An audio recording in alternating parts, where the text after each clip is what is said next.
아멘. 함께 받을 말씀 호세아 10장 1절부터 8절까지 말씀입니다. 호세아서 10장 1절부터 8절. 제가 성경으로 구약성경 1265페이지에 있습니다. 호세아서 10장 1절부터 8절까지. 우리 다 찬 줄 알고 한 목소리 같이 말씀 받습니다. 이스라엘은 열매 맺은 무성한 포도나무라. 그 열매가 많을수록 제단을 많게 하며 그 땅이 번영할수록 주상을 아름답게 하도다. 그들이 두 마음을 품었으니 이제 벌을 받을 것이라. 하나님이 그 제단을 쳐서 깨뜨리시며 그 주상을 허시리라. 그들이 이제 이르기를 우리가 여호와를 두려워하지 아니하므로 우리에게 왕이 없거니와 왕이 우리를 위하여 무엇을 하리요 하리로다. 그들이 헛된 말을 내며 거짓 맹세로 언약을 세우니 그 재판이 밭 이랑에 돋는 독초 같으니로다. 사마리아 주민이 베다원의 송아지로 말미암아 두려워할 것이라. 그 백성이 슬퍼하며 그것들을 기뻐하던 제사장들도 슬퍼하리니 이는 그의 영광이 떠나감이며 그 송아지는 아수르로 옮겨다가 예물로 아렙 왕에게 드리리니 에브라임은 수치를 받을 것이요 이스라엘은 자기들의 계책을 부끄러워할 것이며 사마리아 왕은 물 위에 있는 거품같이 멸망할 것이며 이스라엘의 죄 곧 아웬의 산당은 파괴되어 가시와 찔레가 그 제단 위에 날 것이니 그때 그들이 산더러 우리를 가리라 할 것이요 작은 산더러 우리 위에 무너지리라 하리라. 아멘.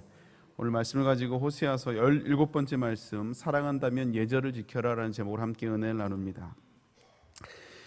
최근에 그 한 전도사님과 그 주차장에서 지나가다가 만났는데 마침 지방에 신방 다녀오신다면서 그 지방의 그 명물인 그 빵을 하나, 이게 명물이라면서 주셨어요.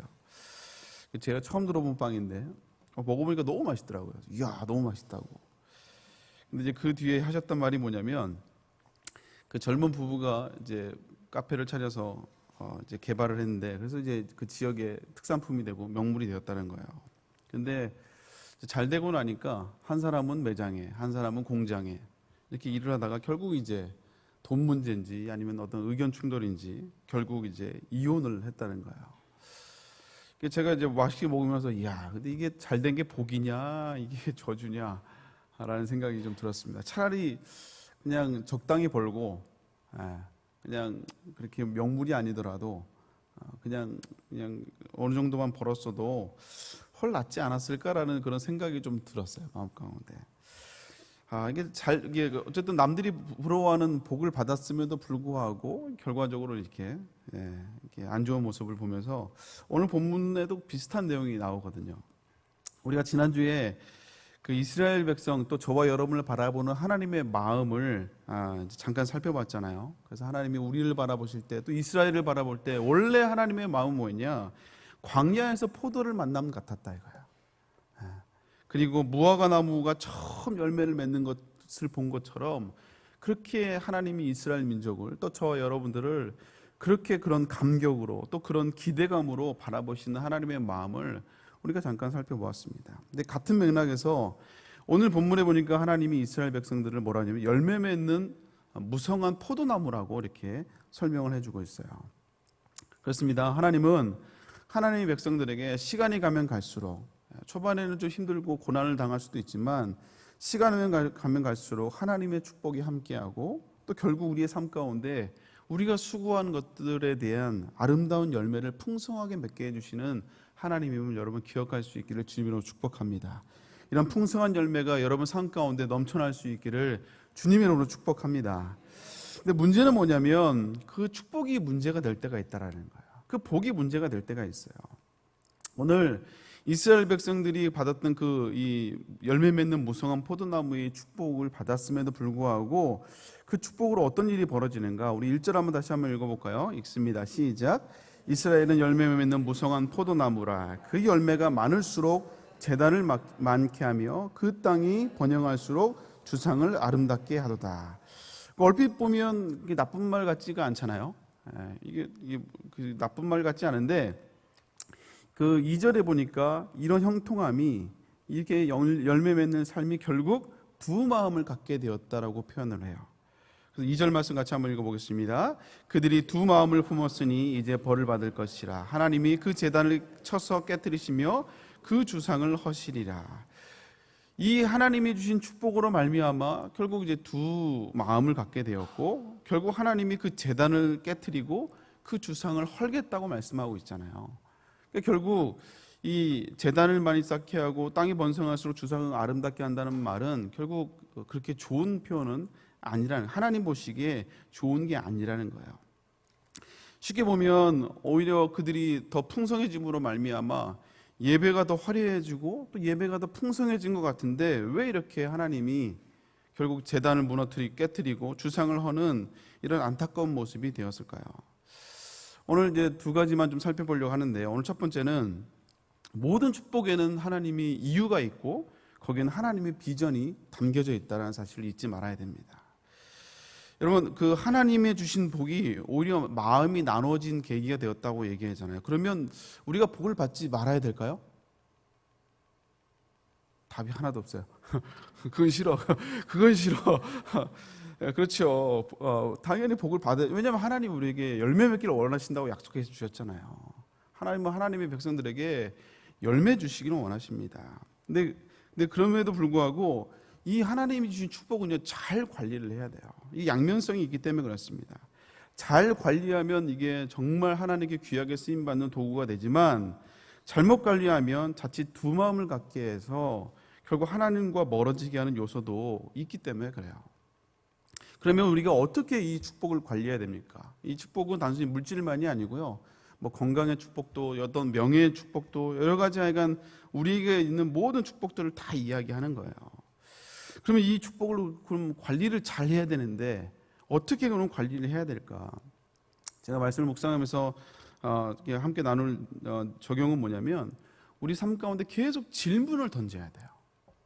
질문을 계속해서 던져야 됩니다. 하나님이 왜 이런 축복을 나에게 허락하셨는지, 왜 하나님이 나에게 이런 명예와 이런 위치를 나에게 허락해 주셨는지, 왜 남에게 없는 달란트를 나에게 하나님이 허락하셨는지, 왜 나에게 이 자녀를 허락하셨는지, 이 질문들을 우리가 끊임없이 우리 삶 가운데 던져야 된다는 거예요. 계속 물어봐야 돼요. 여러분, 이 질문만 우리 삶 가운데 계속 던지잖아요. 그러면 웬만해서 흔들리지 않습니다. 두 마음이 나눠지지 않는다는 거예요. 심지어 아직 내가 복을 받지 않은 상황 같아도, 고난 가운데 있고 나는 아직 하나님께 온전한 복을 받지 못했다고 생각한 그 순간에도요, 이 질문만 계속해서 던지면요, 흔들리지 않아요. 고난을 만난다 할지라도 하나님이 이 고난을 나에게 왜 허락하셨는지, 이걸 통해서 내가 무엇을 깨닫기를 원하시는지, 아직도 내가 하나님 앞에 순종하지 않은 제목들이 무엇이 있는지를 계속 하나님께 질문만 해도요, 고난 속에서도 우리가 흔들리지 않습니다. 이 질문을 던지지 못하니까 왜 나에게 이런 고난을 허락하냐고 하나님께 따지면서 묻는 거예요. 그러나 하나님 앞에 나에게 이런 축복을 왜 허락하셨는지를 계속 우리가 질문하잖아요.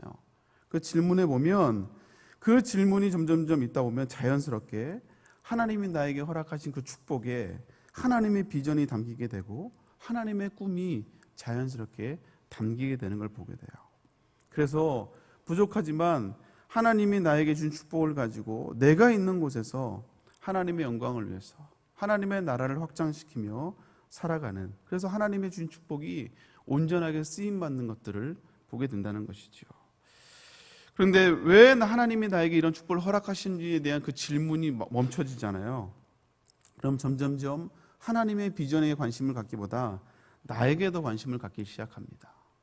그 축복이 점점점 나에게 더 포커스가 맞춰지게 돼요. 그래서 더 많이 벌려고 하고, 더 많이 명예를 취하려고 하고, 그리고 더 자존심이 세집니다.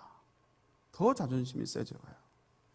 그래서 하나님보다 나에게 점점점 관심이 많이 가져가게 되고, 그리고 내 기준으로 신앙생활을 하려고 하는 것들을 보게 돼요. 여러분, 우리 자녀도 마찬가지예요. 자녀도 하나님이 나에게 맡기신 이유가 있다니까요. 그래서 왜 나에게 이 자녀를 맡기셨을까를 계속 고민하고 질문해야 된다는 거예요. 사실 이게 쉽지가 않거든요. 왜냐하면 내 자식이기 때문에, 내가 그 배 알아서 낳은 자식이기 때문에 자꾸 내려놓지를 못하는 거예요. 내 거라고 생각하는 거예요. 그래서 하나님의 사람으로 세우기보다 자꾸 내가 원하는 자녀로, 내가 원하는 자녀의 상으로 자꾸 키우려고 해요. 그래서 그 자녀가 예쁠 때도 물어봐야 됩니다. 예쁘면 예뻐갖고 막 신나거든요. 근데 그게 아니라 예쁠 때도 하나님 왜 이 자녀를 나에게 허락하셨습니까? 이렇게 예쁜 자녀를 정말 이게 너무 예쁜 이 자녀를 왜 나에게 허락하시냐고 질문해야 되고요. 심지어 속상할 때도 속썩일 때도 질문해야 돼요. 하나님 이 자녀를 왜 나에게 허락하셨는지. 그러면 내가 어떻게 키워야 될지가 나와요. 왜 이 자녀를 내가 어떻게 키워야 될지가 나온다는 거예요. 내 마음대로 키우지 않는다는 것이죠. 근데 우리에게 주어진 그 하나님의 축복이요, 그 축복의 목적이 자꾸 나에게 있으면 마음이 나눠져요. 마음이 변한다는 것이죠. 사랑하는 성도 여러분, 왜 나에게 이런 축복을 허락하셨고, 왜 나에게 이런 상황을 허락하셨으며, 왜 하나님이 나에게 이 사랑스러운 자녀를 허락하셨는지, 여러분 이 질문을 놓치지 마시기를 주님의 이름으로 축복합니다. 끊임없이 이 질문을 해야 돼요. 우리에게 허락하신 그 축복 앞에 계속해서 질문을 해야 돼요. 또 하나 살펴볼 것은요, 두 마음을 품었을 때 상태를 오늘 3절에 표현하고 있어요. 우리 3절 말씀 같이 한번 읽어볼까요? 읽습니다. 시작. 그들이 이제 이르기를 우리에게 왕이 없거니와 왕이 우리를 위하여 무엇을 하리로다. 두 마음을 품었을 때 이스라엘 백성들 상태가 뭐예요? 여호와를 두려워하지 않는 거예요. 하나님을 두려워하지 않는 거예요. 여러분 처음부터 그렇겠습니까? 그러지 않죠. 은혜 받은 사람은 하나님에 대한 그 경외함이 있어요. 하나님 앞에 두렵고 떨림이 있습니다. 하나님을 사랑하지만 그 두렵고 떨림이 우리에게 있는 거예요. 근데 이게 점점점 시간이 가면 갈수록 두 마음이, 언제부터 두 마음이 나눠진지 모르겠지만 점점점 두 마음이 나눴을 때 특징이 뭐냐면 하나님에 대한 두려움이 무뎌지기 시작한다는 거예요. 하나님이 만만하게 여겨지기 시작한다는 것입니다. 여러분, 하나님은 우리를 사랑하십니다. 믿습니까? 또 우리도 역시 하나님을 사랑하죠. 그렇죠. 그러니까 우리가 이 자리에 와서 예배를 하고 있죠. 근데 우리가 하나님이 우리를 사랑한다는 그 사랑을요, 혼돈해서는 안 됩니다. 예전에 그 김창옥 씨가 강연에서 이런 말을 하더라고요. 부부나 가족 사이에서 정말 필요한 것은 뭐냐면 사랑이 아니라는 거예요. 사랑보다 더 필요한 게 뭐냐면 예절이라고 얘기를 합니다. 예절. 왜냐하면 물론 사랑해서 결혼을 했지만, 사랑해서 내 자녀는 당연히 우리 가족을 사랑하죠. 근데 서로 상처를 받는 그 이유가 뭐냐면 사랑하지 않아서가 아니라는 거예요. 오히려 예절이 없고 예의가 없어서 함부로 대하니까 거기서 상처를 받고 거기서 오히려 관계가 소원해진다는 것을 이야기합니다. 그래서 세상에 나가서는 막 사람들한테 전혀 이렇게 나랑 이해관계가 없는 사람한테는 정말 이렇게 예의를 차려서 격식을 차려서 정말 매너 있게 잘하는데, 정말 사랑하는 가족에게는 와서 함부로 대한다는 거예요. 함부로 말하고. 그래서 사랑하지 않는 게 아니거든요. 사랑함에도 불구하고 예의를 지키지 않으니까 서로가 사랑함에도 불구하고 상처가 된다는 거예요. 그래서 사랑보다 더 필요한 게 예절이라고 얘기를 합니다. 어느 정도 일리가 있는 것 같아요. 우리 하나님과 우리의 관계도 마찬가지입니다. 우리가 하나님 우리를 사랑하시고 우리도 역시 하나님을 사랑하죠. 근데 우리가 하나님을 사랑하지만 사랑함에도 불구하고 더 필요한 게 뭐냐면 하나님에 대한 예의가 필요한 것 같아요. 예절이. 그 예의가 뭘까요? 말씀을 묵상하다가 그 예의는 뭐냐면 우리가 말씀을 지키는 거예요. 말씀을 순종하는 겁니다. 여러분, 우리가 주님을 다 사랑한다고 고백해요. 그러니까 우리가 이 새벽에 나와서 아침을 예배하며 시작을 하죠. 근데 사랑한다고 표현하지만, 그렇게 고백하지만 진짜 예의를 가지고 하나님을 사랑하는 사람은요, 하나님이 명령을, 계명을 지키려고 한다는 거예요. 그래서 요한복음 14장 21절에 주님이 뭐라고 말씀하십니까? 나의 계명을 지키는 자라야 나를 사랑하는 자라고 말씀하고 있어요. 진짜 하나님을 사랑한다면 그 특징이 뭐예요? 말로 사랑한다는 게 아니고 단순히 예배를 드린다는 그 예전만 있는 것이 아니라 진짜 하나님을 사랑하는 사람은 하나님의 계명을 지킨다 이거예요. 하나님의 말씀을 지키려고 노력한다는 거예요. 여러분, 이게 어쩌면 하나님을 사랑한다고 고백하는 사람들의 예절입니다. 예의예요. 언젠가 나도 모르게 이 두 마음이 생기기 시작했을 때, 언젠지 몰라, 정확하게 알 수가 없어요. 근데 그때 두 마음이 생겼을 때 나타나는 증상은 뭐냐면 말씀을 가볍게 여긴다는 거예요. 말씀에 순종함이 없다라는 거죠.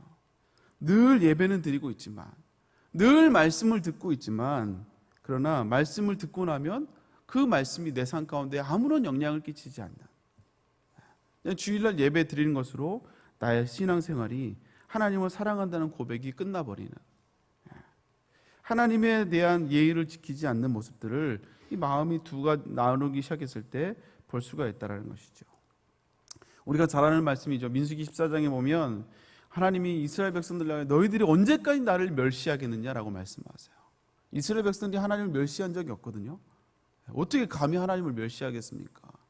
근데 하나님이 이스라엘 백성들에게 멸시한다고 말씀한 그 이유가 뭐냐면 이스라엘 백성들이 하나님 말씀에 순종하지 않았을 때였어요. 하나님을 멸시하려고 순종하지 않은 게 아니거든요.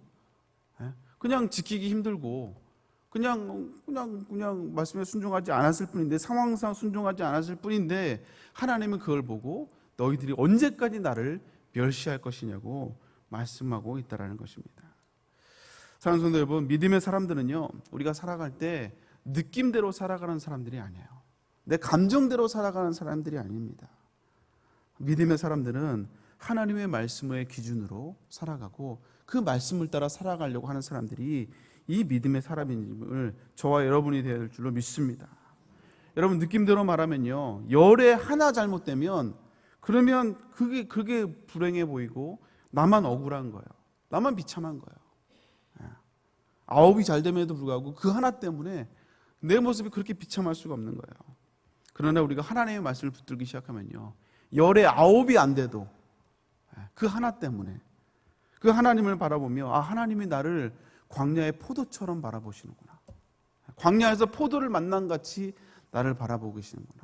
마치 무화과의 첫 열매가 맺힘을 본 봄처럼 그렇게 하나님이 나를 바라보고 계시고 기대하고 계시는구나는 그 하나님의 말씀을 붙들고, 열의 아홉이 무너져 있어도 그 말씀 하나 때문에 다시 그 말씀을 붙들고 일어나는 것이 하나님의 사람이라는 사실을 여러분 기억할 수 있기를 주님으로 축복합니다. 그래서 하나님에 대한 예의는 뭐냐? 우리가 하나님을 사랑한다고 표현하는 사람들의 특징이 뭐냐? 말씀을 지키려고 하고 말씀을 붙들려고 하고 내 기분과 감정대로 이야기하는 것이 아니라 하나님의 언약과 약속을 붙들고 그 말씀에 의해서 이야기하는 사람들, 또 그 말씀을 따라 순종하려고 하는 사람들, 이 모습들이 하나님을 사랑하는 사람이고 하나님에 대한 예의를 지키는 사람들의 모습이라는 것이죠. 사랑하는 성도 여러분, 오늘 이 새벽에 다시 한번 하나님의 말씀을 붙들고 하나님이 나에게 무엇이라 말씀하시니 매일 예배 때마다 그 말씀을 붙들고 순종하며 나갈 수 있는, 하나님을 사랑한다고만 고백하는 것이 아니라 예절을 지키는 저와 여러분 될 수 있기를 주님으로 축복합니다. 기도하겠습니다. 사랑의 하나님, 감사드립니다. 오늘 우리가 허락하신 모든 상황 가운데 아버지 아름다운 질문을 끊이지 않는 저희들 될 수 있도록 주여 인도하여 주옵소서. 나에게 왜 이 축복을 허락하셨는지, 나에게 왜 이런 은혜를 허락하셨는지 늘 질문하는 인생이 되게 하여 주옵시고, 또 하나님을 두려워하기에 또 말씀에 순종하는, 하나님에 대한 예의를 지키는 그런 복된 인생을 살아가는 모든 성도들 될 수 있도록 주여 인도하여 주시옵소서. 이 새벽에 주의 전에 나올 때 귀한 예물을 가지고 나옵니다. 10의 1조로 드리며 또 감사의 물로 또 일천번제로 드려지는 모든 기도의 제목들 하나님 함께하여 주시옵소서. 우리 아버지의 삶을 위해서 기도하며 또 여러 가지 직장을 놓고 또 사랑하는 자녀를 위해서 또 사명을 놓고 기도합니다. 또 아버지 임직을 놓고 기도하는 아버지 귀한 기도의 제목들 하나님 함께하여 주옵시고, 겸손한 아버지 주의 일꾼 되기를 원합니다.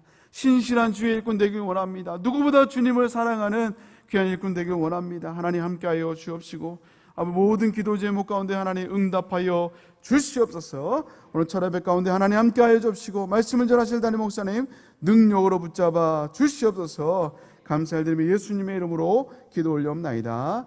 아멘. 하늘에 계신 우리 아버지여, 이름이 거룩하게 받으시오며 나라의 몹시며 뜻이 하늘에서 이루어진 것 같이 땅에서도 이루어지리라. 오늘날 우리에게 일용할 양식을 주옵시고, 우리가 우리에게 죄인자를 사하여 준 것 같이 우리 죄를 사하여 주옵시고, 우리를 시험에 들게 하게 하시며 다만 하에서 구하옵소서. 대개 나라와 권세와 영광이 아버지께 영원히 있사옵나이다. 아멘. 우리 함께 기도하며 나갈 때 먼저 담임 목사님께서 기도해 주시기 바랍니다. 또 오늘 천하예배 말씀을 놓고 또 오늘 말씀을 기억하며 여러분 각자 기도 제목을 놓고 주여 세 번씩 기도하고 돌아갑니다. 주여 주여